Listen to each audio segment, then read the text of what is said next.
biar promonya menarik, kadang pakai angka dicoret gitu, harga coret 100 coret jadi 50 gitu. Padahal ya di luaran sana banyak yang harga aslinya 50 tapi supaya terkesan murah. Oh, dinaikin dulu. Dinaikin dulu terus dicoret gitu kan. Nah, seperti itu gimana kira-kira Ustaz? Assalamualaikum warahmatullahi wabarakatuh, Ustadku. Waalaikumsalam warahmatullahi wabarakatuh. Wah, seperti biasa bersama Ustadz Zulkarnain Sunusi hafizahullah ta'ala. Teman-teman, kali ini ada narasumber yang berikutnya, pengusaha ternama di Indonesia seputar franchise F&B. Ngeri, gak kebayang zakatnya berapa ya. Apa ya? Ampun Mas Dery. Wah, ini seru nih pembahasannya nih ya. Jadi total berapa cabang Mas Edi? Iya, total ada 12 brand, ada 1.000 lebih Mas. Wow. Dari keseluruhan brand, alhamdulillah mungkin dikenalnya di bisnis makanan kebab, brand kebab Baba Raffi. Yoi. Masya Allah. Dua kali di sini Mas Edi. Udah yang kedua kali, thank you nih. Yoi, ini pilihan nih bisa sekarang tampil. gantian kita yang belajar. Masya Allah. Ustadz Zul sama Mas Dery. Saya yang tanya-tanya nanti. Saya juga nanya nih kan, mewakili pertanyaan ya. Jadi seperti biasa teman-teman silakan kalau mau komen di bawah monggo ya seputar ya terkait dari masalah-masalah keseharian lah. Iya. Mas Hendy, ini founder Baba Raffi, Kebab Baba Raffi, menanti, ngikan, betul. Terus Nyapi, Forestry Coffee, total 12 brand, yang lain-lain juga. 12 brand, 2,5% berapa tuh? Itu nanti saya pengen mau langsung nanyain juga ya. Banyak tuh seru nih F&B nih. Bener. Iya kan? Tentang royalti. Iya. Waduh, macam-macam deh. Marketing, wah banyak. Oh, teknik marketing, harga coret. Iya. Oh iya gitu. Boleh nggak harga coret? Silakan Mas Edi nanya, mumpung ada Ustadz Zul nih, Masya Allah. Ustadz Zul, wah ini makasih banget dikasih waktu kesempatan buat bisa belajar langsung sama Ustadz Zul juga. Izin Ustadz bertanya, namanya marketing tuh kan kadang perlu gimmick-gimmick ya Ustadz ya. Waduh. Jadi biar menarik itu kadang harus ada gimmicknya. Mungkin boleh sharing sedikit Ustadz kalau marketing yang gimmick itu seperti apa yang diperbolehkan dan yang tidak diperbolehkan seperti apa. Biasanya gimana Mas? Biasanya? Nah, termaksud contohnya, biar promonya menarik, kadang pakai angka dicoret gitu, harga coret 100 coret jadi 50 gitu. Padahal ya di luaran sana banyak yang harga aslinya 50 tapi supaya terkesan murah. Oh, dinaikin dulu. Dinaikin dulu terus dicoret gitu kan. Nah seperti itu gimana kira-kira Ustadz? Bohong gak ya? Termasuk kategori seperti apa ya? Oke, Fadhal Ustadz barakallahu fikum. Bismillahirrahmanirrahim. Alhamdulillahi wahdah. Wassalatu wassalamu ala man la nabiyya ba'dah wa ala alihi wa sahbihi wa sallama tasliman katsiran amma ba'd. Jadi sebenarnya di marketing itu kita ada keluasan ya untuk memasarkan. Sebab pada dasarnya namanya orang yang menjual itu dia boleh memakai metode apa saja. Yeah. Karena itu kita juga yang kita pelajari di buku-buku seputar muamalah Islam, kan namanya jual beli boleh harta dengan harta, harta dengan jasa, ya, boleh harta dengan manfaat. Nah, itu kan semuanya masuk di dalam ranah jual beli. Jadi marketingnya di dalam memasarkannya bagaimana caranya, tidak mesti satu metode, kan akan muncul berbagai metode. Hanya betul. saja di dalam jual beli itu sudah ada ketentuan-ketentuan. Yang pertama, kita tidak boleh membahayakan orang lain. Itu satu. Karena Nabi SAW bersabda, la darar wa la dirar. Tidak boleh ada bahaya dan pembahayaan kepada orang lain. Jadi kalau kita bikin, anggaplah ini kita satu jalan ya. Semuanya misalnya jualan, anggaplah jualan telur ya. Ya, harganya kan mirip-mirip kan. Tapi karena ini kasih promosi, ini yang di sampingnya semuanya jatuh semua nih. Ini kan menjatuhkan, merugikan, membahayakan. Oke. Ya. Oh itu masuk kategori membahayakan ya Ustadz? Kalau online gimana? Kalau online kan nggak satu daerah. Online kadang ada yang di sini, ada yang di sini. Jadi menjatuhkannya gimana? Kan kesebar mana-mana. Kita bisa melihat ya kadar wajar itu, kadar yang kayak biasa itu kayak gimana. Itu kan ada kan. Jadi kita juga bisa mempelajari ya. Jadi pada dasarnya itu boleh seorang itu beri promosi tapi pada batasan yang wajar dan bukan membahayakan orang lain. Baik, kemudian yang kedua, tidak boleh ada unsur penipuan. Ya, itu prinsip dijaga di dalam transaksi. Malah itu adalah sebab keberkahan kan. Inna sadaqa wa bayyana burika lahuma fi bai'ihima. Kalau keduanya saling jujur dan transparan, Allah berkahi jual beli keduanya. Ya, jadi tidak boleh kita ada kalimat-kalimat yang menunjukkan fakta yang tidak benar gitu. Seperti misalnya harganya 50.000 seperti ini contoh tadi. Supaya kelihatan 50.000 ini murah, dinaikkan dulu, tulis 100.000 coret. Kemudian 50.000 itu kan penipuan. Tapi kalau memang harganya 100.000, kita betul-betul diskon. Kita coret terus 50.000 itu nggak apa-apa. Itu kan hakikat, nggak ada masalah. Cuma kalau ini gimana Zat? Kan kalau kita ngasih harga kan bebas ya, tergantung pengusahanya. Anda mau hargain jual iPhone berapa, atau mungkin buat jual kebab misalnya berapa, tergantung ada pembelinya Zat. Misalnya memang nggak bohong, memang iya kebetulan memang ada rangkaian marketing, kebetulan. Tapi sekalian memang kita ridonya, gue naikin dulu deh harganya. Memang betul-betul mau dinaikin Ustadz. Kan kita terjadinya transaksi jual beli itu kan asal ridho sama ridho. Betul. Sah gitu insya Allah Ustadz. Nah artinya ketika kita mau jual kebab di saat itu juga memang biasanya berapa Mas kebab Abah Raffi? Ya misalnya 50.000 dua. Nah 50.000 dua berarti kan ya udah kita memang pengen naikin aja jadi 302. Ini misal emang sengaja mau ada harga baru gitu loh. Ya kan? Nah, terus dicoret. Coret. Balik lagi harga awal. Beli harga semula ya. Jadi sebenarnya aduh, aku takut salah ngomong ya. Kayaknya udah kebantah kayaknya abis ini sama Ustadz. Ya memang. Jadi tapi biar menarik kan. Biar menarik. Jadi dibedakan antara orang yang memang jujur pengen menaikkan dengan orang yang cuma cari tikungan untuk naik dan turun gitu. Oh iya sih. Kita saat itu jadi juga, kalau memang mau dinaikin ya jual dulu 100.000. Setelah jualan orang sudah kenal, baru diturunin 50.000. Itu baru benar. Nggak langsung detik itu juga. Oh ini 50 ini itu dari ini saya sebenarnya. Saya niatnya itu mau naikin 100 dari kemarin. Maka sekarang ini saya naikin 100, sudah itu niat saya. Terus saya coret sekarang jadi 50 aja. Itu kan tikungan, akal-akalan aja kan sebenarnya. Nggak bisa tuh Ustadz ya. Nggak boleh kayak gitu loh. Oh nggak boleh ya, itu pembenaran saya aja sih memang. Jadi tergantung niatnya Der. Ya betul. Betul. Oh oke, lanjut Ustadz. Ya barakallahu fiik. Jadi itu tadi apa namanya, harus jujur ya di dalam hal tersebut. Kemudian sebenarnya yang lainnya itu masuk di prinsip-prinsip umum jual beli aja. Sepanjang tidak bertentangan dengan akad-akad jual beli yang berjalan, maka asalnya itu tidak ada masalah. Tidak ada masalah ya. Oke. Aman. Oke. Termaksud ada yang foto itu Mas Dery. Fotonya yang kalau di foto pasti ambilnya angle yang bagus. Kan. Begitu dikirim produknya, wah sebenarnya sama produknya, cuma berhubung faktor angle, kadang angle-nya sisi yang sebelah sini, sisi sebelah sini, jadi kelihatannya besar, kelihatannya seger gitu kan. Begitu nyampe loh kok beda gitu kan. Ada customer yang gitu juga. Kalian tuh tanyain tuh ke Ustadz ya. Jadi foto berbeda dengan aslinya. Benar. Ya kan, jadi kelihatannya mungkin cakep, pas disamperin taruh fotonya kok beda gitu ya. Kok filter gitu. Jadi itu pernah Nabi SAW mendatangi seorang yang sedang jualan. Kemudian begitu Nabi letakkan tangannya, ternyata turun ke bawah ada basahan-basahan gitu. Bohongin Nabi, kurang ajar banget. Kata Nabi SAW, mahadal balal, apa ini basahan-basahan ini? Kata orang itu, ya Rasulullah, asabahus sama, dia kena hujan semalam gitu. Asik. Ngakalin.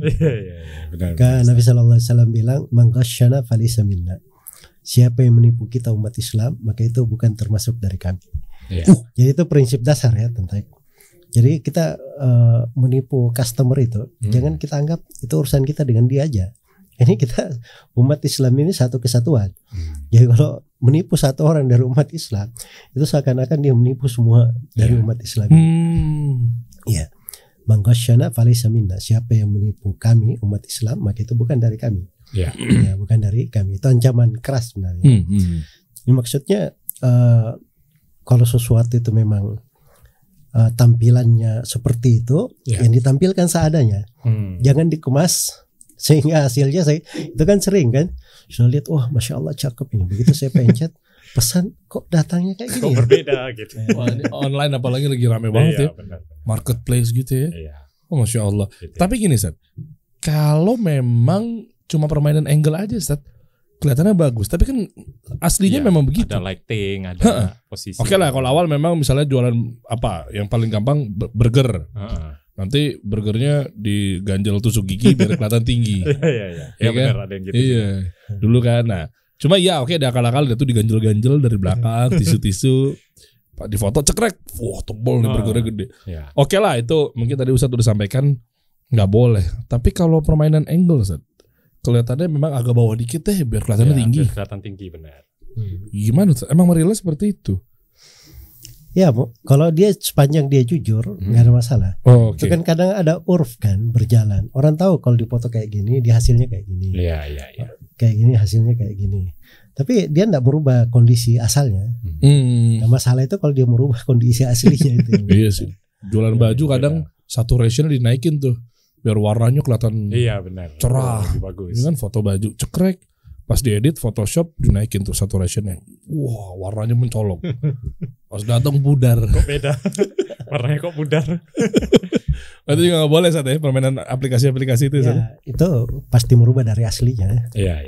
Itu masuk ke dalam hal yang Iya. Nah, mau tanya lagi Ustaz. Mas, silakan Mas. Sekarang benar lebih ke bisnis. Kebetulan kita bisnis kemitraan, cabangnya banyak Ustaz. Masya Allah. Dan dimiliki oleh teman-teman dengan background yang berbeda-beda. Karena memang kami terbuka untuk bisa berbisnis juga dengan siapapun. Ada yang muslim, ada yang non muslim gitu. Sehingga benar juga hati kecil saya juga bertanya gimana cara ngitung zakatnya berarti Ustadz ya. Wah. Pertama untuk kami yang diversify bisa berpartner dengan siapapun gitu. Sehingga dua cara menghitung zakat untuk yang di outlet cabang maupun di perusahaan yang memang ada beberapa pemegang saham dari background yang berbeda-beda tadi. Gitu. Per bulan berapa Mas kira-kira? Ya amin aja dulu. Oh gitu. Enggak omset kira-kira kisarannya. UKM. Oh, Bisa kecil miliaran. Jadi pertanyaan saya gini, sekarang ini hitungannya per outlet atau langsung per manajemen dari atas menghitung semuanya? Nah, kalau saya memang mewakili manajemen, tapi ada juga yang mitra-mitra yang memiliki per store atau per outlet gitu, Ustaz. Nah, seperti itu gimana kalkulasi yang tepat gitu ya, Ustaz ya? Baik, kalau dia kan saya tanya tadi kan hitungannya kayak gimana. Jadi kalau dia per outlet itu kaitannya dengan orang yang mengelola outlet itu langsung. Oke. Keuntungan kita itu kita hitung ke zakat kita sendiri yang di pusat ya, yang sebagai pemilik. Nah, tapi kalau kita yang manajemennya di kita semua, nah itu kita satu kesatuan. Oke. Nah, jadi memang dihitung bersama sebab dianggap bersyirikat secara keseluruhan. Oke. Kalau ini kan bersyirikat sebagian aja ya. Betul. Mungkin dia cuma ngambil brand nama apa gitu. Tapi dia jualan ngurus dia sendiri. Tapi kalau kita mau lebih daripada itu, kadang dia cuma masukin duit ke kita buat outletnya, kita yang cari pegawainya, kita yang juga supply semuanya. Nah, itu kan lain lagi kan bentuknya. Oke. Jadi cara menghitungnya juga beda. Gitu ya Ustaz. Nah, itu gimana cara hitungnya Ustaz? Misalnya shareholder atau pemiliknya dari profil yang berbeda-beda tadi Ustaz. Jadi intinya itu di zakat pertama harus dipastikan bahwa barang yang dizakati itu telah mencapai nisab. Oke. Nisab itu adalah 85 gram emas atau 595 gram perak. Atau dengan mata uang yang senilai dengannya. Dilihat yang paling dekat ke nilainya. Jadi kalau kita lihat yang paling dekat nilainya ya perak sekarang. Emas sekarang kan 1 juta. 1 gram. Jadi 85 juta kan. Perak paling 20.000. Ya kan? Betul. Jadi mungkin 11 juta sudah, atau 12 juta lah ya. 12 juta mungkin sudah keluar zakat kan. Jadi kita ambil nilai yang paling sedikit. 12 juta yang dihitung, bukan 85 juta. Nah, jadi kalau dia dalam setahun apa yang dia jual dari modalnya, kemudian dari hasilnya itu sudah melebihi 12 juta, maka dikeluarkan 2,5%. Itu pemilik outlet itu sendiri. Sama dengan itu kita. Itu udah dihitung dari benar-benar net profit. Setelah semua pengeluaran gitu ya Ustaz ya. Setelah semua pengeluaran. Jadi dia hitung dari harta yang ada di tangannya. Ya, ada pun yang terkait dengan misalnya sesuatu yang sudah keluar, sudah dia belanjakan, itu tidak dihitung lagi. Siap Ustaz. 12 juta mau lewat ya. Ke Bapak Rafi. Satu cabang. Lebih malah ya. Jadi kalau outlet saja kan bisa keluar zakat itu outlet. Apalagi kalau memang semuanya dipegang ke pusat pasti lebih kena lagi zakatnya. Nah, terus gini Ustaz, selain kewajiban zakat juga ada kewajiban pajak Ustaz gitu kan. Yang sekarang lagi rame ini Mas Dery tentang pajak juga. Iya. Di satu sisi ada kepentingan membangun negara dengan sumbangsi pajak. Ya. Tapi saya juga pengen tahu Ustaz gimana kami sebagai pengusaha menyikapi kewajiban terhadap pajak ini gitu. Ya, Masya Allah ya. Jadi kita itu di kewajiban zakat itu kita sudah bergembira. Setiap muslim itu yang berniaga, yang punya harta, itu dengan zakat dia harusnya bergembira. Oke. Sebab zakat itu, apalagi kita bulan Ramadan ini, kita harus pahami juga dari hikmah zakat itu. Zakat itu membersihkan jiwa, membersihkan harta. Bahkan zakat itu mengembangkan harta juga. Ya, makanya harta yang dizakati itu artinya harta yang sudah berada di posisi akan dikembangkan. Oke. Allah akan memberikan keberkahan, dikembangkan. Iya. Kemudian di zakat itu juga ada haknya dari kaum muslimin di situ, orang-orang lain. Itu haknya kita berikan. Kemudian zakat itu juga itu sumber kebersamaan dalam sebuah negeri. Iya. Makanya dia masuk ke rukun Islam. Salah satu dari rukun Islam zakat itu. Sebab itu pondasi tegaknya negara. Iya. Jadi kalau digunakan dengan baik, itu salah satu instrumen tegaknya sebuah negara.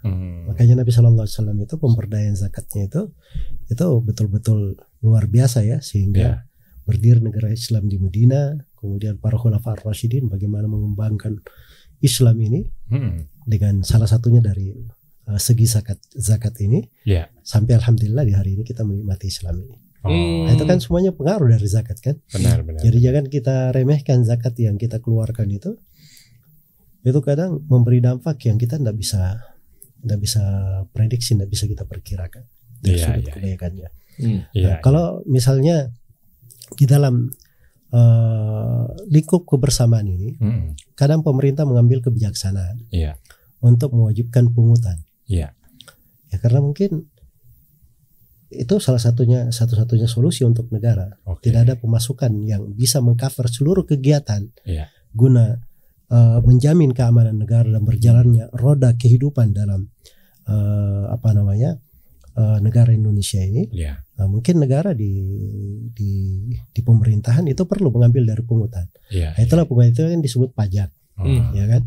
Makanya kalau ada yang bilang pajak itu haram secara mutlak, itu gak benar juga cara berpikirnya. Jadi harus diketahui dulu sudut pemerintah itu mengambilnya itu dari sudut apa keperluannya dan seterusnya. Yang jelas kita nggak usah ikut campur di situ, itu kan bukan ranah kita. Itu ranah pemerintah. Benar. Ya kan? Antara dia dengan Allah Subhanahu wa Ta'ala. Tapi harus kita tahu bahwa imam itu punya hak tasarruf. Tasarruful imam ma'arayatihi manutun al-maslah, itu sudah jadi kaidah fikih. Seorang imam bertindak akan sesuatu pada rakyatnya itu bergantung kepada maslahat yang diperlukan di dalam hal tersebut. Karena itu diberi keringanan. Bahkan kadang seorang pemerintah boleh melakukan hal yang dilarang untuk menghindari kerusakan yang membahayakan negara. Karena itu di peperangan dibolehkan pakai sutra.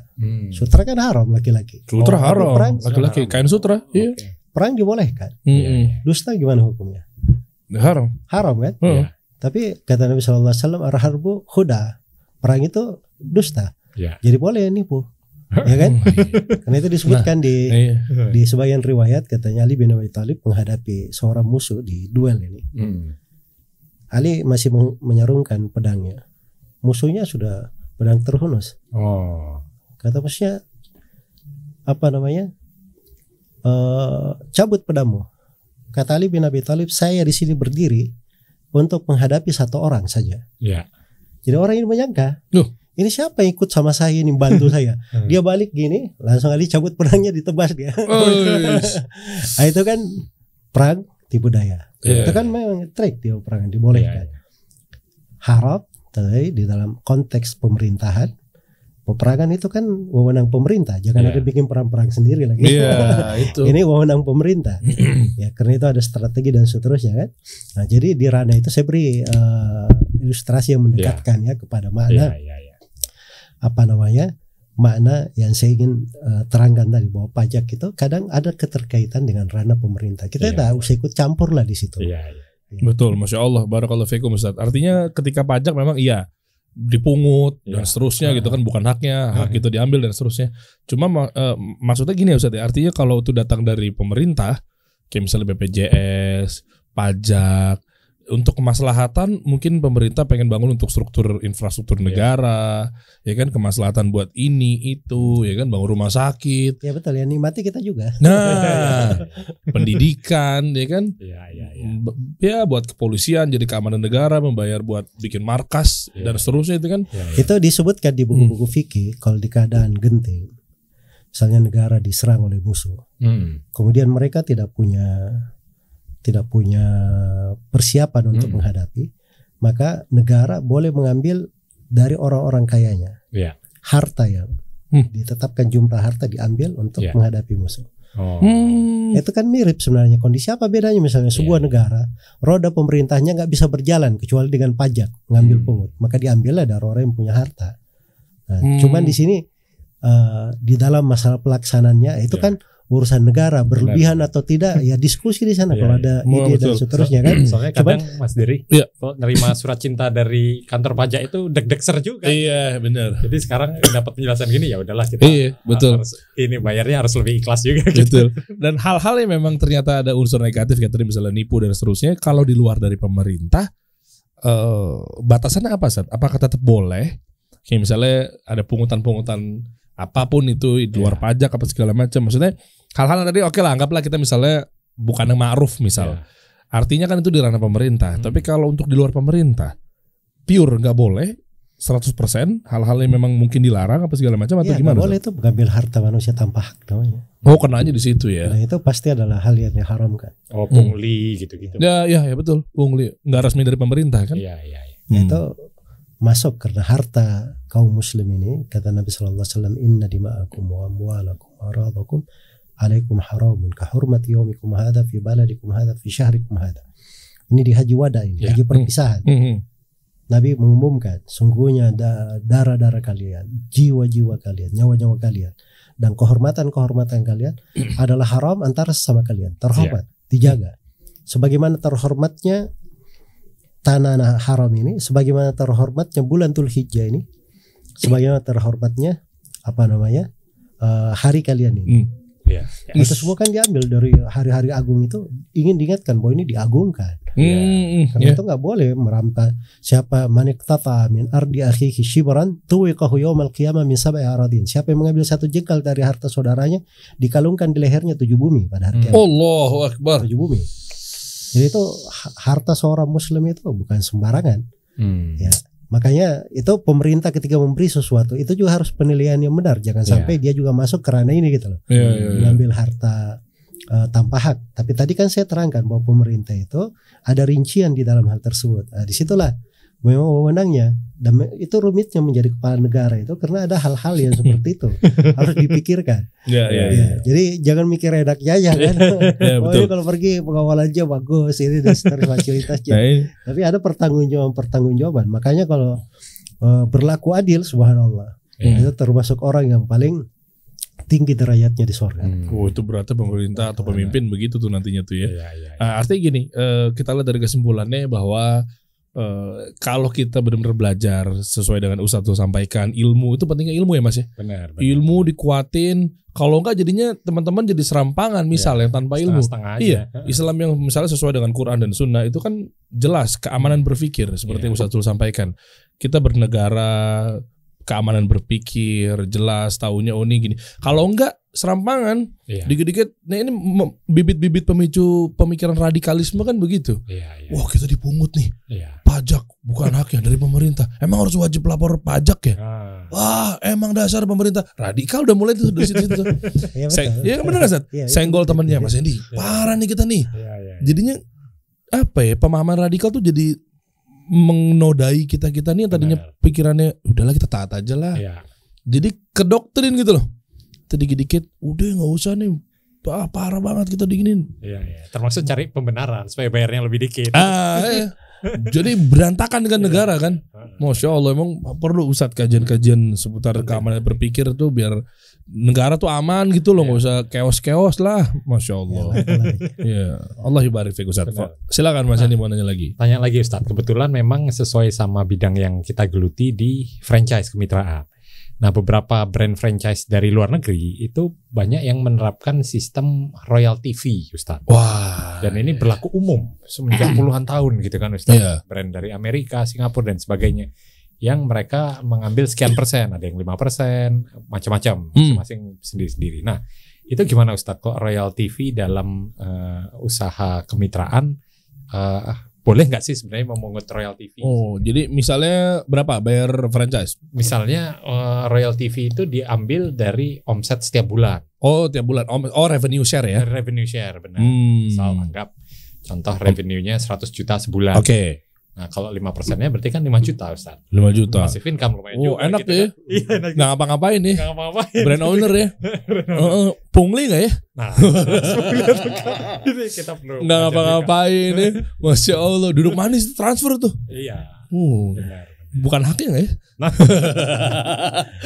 Ustadz lebih paham deh. Gimana tuh Ustadz? Sebenarnya kalau saya kasih ilustrasi di konteks lain, mungkin banyak hal yang bisa dipahami mungkin. Iya.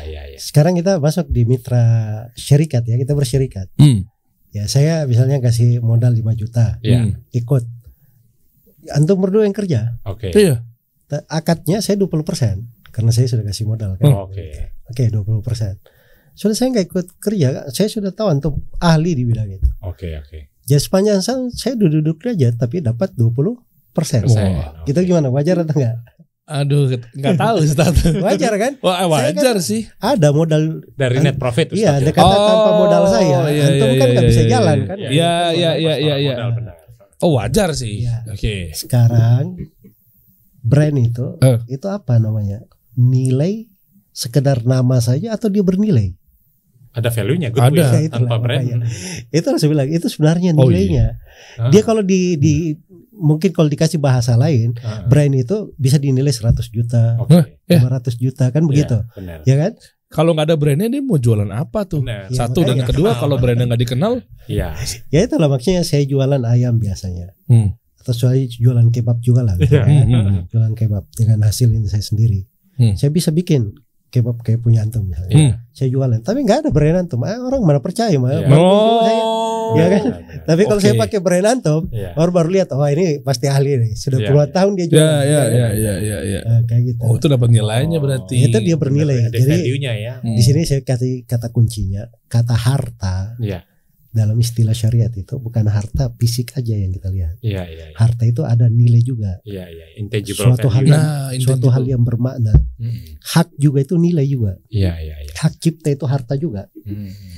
Jadi itu diambil duit dari situ bisa, nggak ada masalah. Makanya itu ada di pembahasan kekinian dan itu banyak di masa sekarang. Salah satunya itu. Berarti boleh Mas Dery. Boleh, nggak ada masalah. Naikin aja jadi 50%. Gak ada yang mau nanti. Dan itu harga boleh diatur dari pemilik brand kan Ustaz ya? Misalnya mau ngambil 5%, mau ngambil 10%, asal si franchise kalkulasinya harus masuk juga. Iya, tapi asal si ngomongnya franchisee. Franchisee dan franchisor pemilik brand. Oke, franchisee-nya ridho, nggak masalah Ustaz. Misalnya ke Baba Raffi dan lain-lainnya Nyapi, kan dan seterusnya buka salah 10%. Paling tinggal nego. Brand sebelah 5%, kok gue dikasih 10% royaltinya. Kalau memang ya udah deh nggak apa-apa deh, namanya udah gede. Ridho nggak masalah Ustaz. Jadi asalnya di apa namanya? Itu kan partner, saya bilang tadi bentuknya itu syarikat sebenarnya. Kita bersyarikat, cuman ini syarikatnya dia modal tenaga, dia duit, kita modal nama. Betul. Nama ini bernilai itu, harta juga gitu. Nah, kita bersyarikat di dalamnya seluruhnya. Bersyarikat itu sesuai dengan kesepakatan saja, keridhaan saja. Satu, tapi itu diukur berdasarkan keadilan. Keadilannya gimana? Nah, pertama misalnya brand itu berapa ngambilnya, dilihat kebanyakan orang itu kayak gimana, itu keadilannya kan dilihat rata-rata kan. Jadi kalau misalnya kita ambil pada hal yang sudah rata-rata wajar, cakep nggak ada masalah. Mungkin di atas rata-rata, tapi ini ada keistimewaan lain lebih daripada yang lain. Nah, orang menilai itu wajar, itu nggak ada masalah. Jadi memang harus penyeimbang, ada yang menilai itu. Sama kalau saya bekerja, untuk misalnya kita berdua bekerja ya, kan harus ada yang menilai skill kita berdua kan, kerjanya apa, bagiannya apa, sehingga nanti presentasinya beda, atau sama atau kayak gimana itu kan nanti ditentukan, tergantung dengan jasa kita, keahlian dan seterusnya. Dan itu kadang dinilai juga dari sudut kebiasaan apa yang berjalan di tengah manusia. Jadi nggak boleh juga terlalu berlebihan. Iya kebiasaan. Maaf ya, saya kalau ngeliat cuan tuh mau yang paling tinggi. Paling bisa. Nah ini ada lagi Ustadz. Boleh. Ini case-nya berbeda. Kebetulan misalnya saya mau syirkah sama teman saya mau bisnis gitu. Saya sebagai pemodal, saya berinvestasi, saya yang masukkan modal di sana, teman saya yang menjalankan. Nah idealnya memang dibagi hasil dari net profit. Yang sekian persen untuk pemodal dan sekian persen untuk yang menjalankan.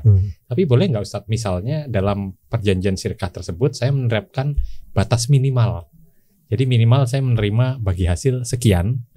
Tapi ditentuin di awal? Ditentuin. Tapi kalau keuntungannya di atas itu maka saya dapat lebihannya. Tapi jika di bawah itu terimanya sekian. Contoh kasus? Misalnya saya kasih modal 10 juta deh. Atau biar lebih realistis 100 juta gitu. Nah setiap bulan saya wajib menerima minimal 5 juta misalnya. Jika keuntungannya di bawah 5 juta saya tetap terimanya 5 juta. Tapi tapi sudah ditetapkan misalnya 50%. Hanya saja tiap bulannya jangan saya terima kurang dari 5 juta. Benar. Tapi kalau di atas itu maka dibagi misalnya 50-50. Nah seperti itu boleh nggak Ustadz? Main judi nggak ya? Maksud kategori itu nggak? Gitu. Ya kan, gitu kan? Gambling begitu belum tahu untungnya gimana kok udah dapat aja 5 juta tuh. Iya. Nggak tahu nih Ustaz gimana Ustaz? Perlu belajar juga. Ya jadi asasnya di dalam bersyirikat. Syirikat itu kan dua macam. Ada syirikat di dalam kepemilikan, ada syirikat di dalam akad. Misalnya tanah ini, satu tanah kita sama-sama beli, itu bersyirikat dalam kepemilikan namanya. Ada syirikat yang terkait dengan akad. Nah, itu akad itu macam-macam. Ada yang mudharabah. Itu mudharabah kan ada yang tenaga, ada yang duit gitu. Ada yang bersyirikat tapi hanya modal wajah saja. Mas Dery nih. Dery nih. Dia kan public figure kan. Followernya banyak. Cuma nongol gini aja ada nilainya. Gitu kan. Kalau saya kan belum tentu kan. Masya Allah bisa. Promo apa kita langsung ikut loh. Gitu. Anggaplah saya juga dapat keciprakan itu aja. Saya nongol juga ada nilainya. Itu saya bapak ini sudah dikenal di ranah bisnis 20 tahun. Wajah antum nongol aja sudah ada nilainya. Jadi kita cuman modal wajah bertiga ini aja. Sisa dilihat aja kesepakatan kita kayak gimana. Tanpa ngeluarin penyertaan modal ya saatnya? Tanpa ngeluarin modal sama sekali. Itu bisa syirikat juga dalam bisa wajah. Juga ya. Tidak harus berupa modal uang ya. Ini modal juga wajah itu modal. Modal itu wajah. Makanya ada value-nya. Ada value benar. Terus yang ketiga, kadang syirikat itu badan aja, kita tenaga aja. Misalnya kita sama-sama ke hutan nih, nyari kayu gaharu. Kayu. Siapa saja yang dapat kayu gaharu, berapa saja kita dapatkan, kita bagi 3. Nah itu boleh, badan aja modal kita, cuma pergi masuk cari. Di hutan, tebang pohonnya, segala macam gitu kan. Dapat kayunya. Ya. Kemudian yang kelima, itu yang memang mencakup semuanya. Ada modalnya, ada wajahnya, ada tenaganya, ada ini. Itu paling lengkap gitu, paling lengkap dia. Itu syirikat semuanya. Cuma prinsip umum di persyirikatan, yang pertama harus ada syirikat dalam bentuk harta. Itu harta itu kan sudah saya bilang tadi ya, kadang dalam fisik, kadang dalam manfaat, kadang dalam wajah, itu kan dihitung semua kan. Itu satu. Terus yang kedua, di dalam persyirikatan itu harus dimaklumi. Hartanya itu semuanya masing-masing berapa. Kemudian yang ketiga, di dalam pembagiannya hanya boleh dengan persentase, tidak boleh dengan nominal. Jadi kita hanya terapkan 50-50, 70-30.